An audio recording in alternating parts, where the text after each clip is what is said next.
Poštovani gledalci, Triler završnica još jedna, a ekipa izbačenih van reketa sada dolazi do pobede 21-20, vidjeli ste fenomenalnu završnicu, rešio je moj sagovornik Ale Georgijevski, mnogo puta si bio na našim turnirima, prvo za Palki, sada i za ekipu izbačenih i vrlo verovatno imate četvrtfinale. Prvo bih ti čestitao što učestvuješ, što dolaziš kao momak iz Skoplja, iz Makedonije.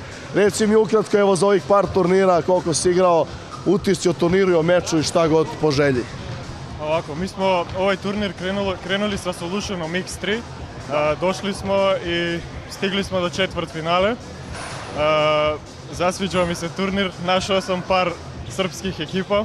Krenuo sam da igram sa te ekipe, krenuo sam sa Palkinsom.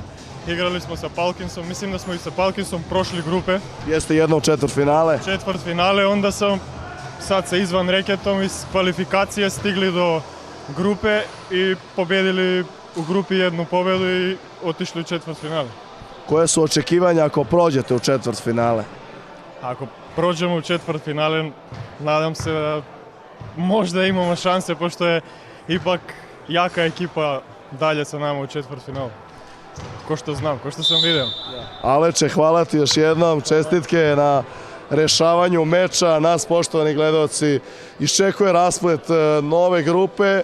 Igraće u okviru grupe A ekipa Crne Strele, nevjerovatni momci iz Vijene, iz Austrije, naši Freunde, kako se kaže, prijatelji na nemačkom, protiv ekipe Muzik MTS-a.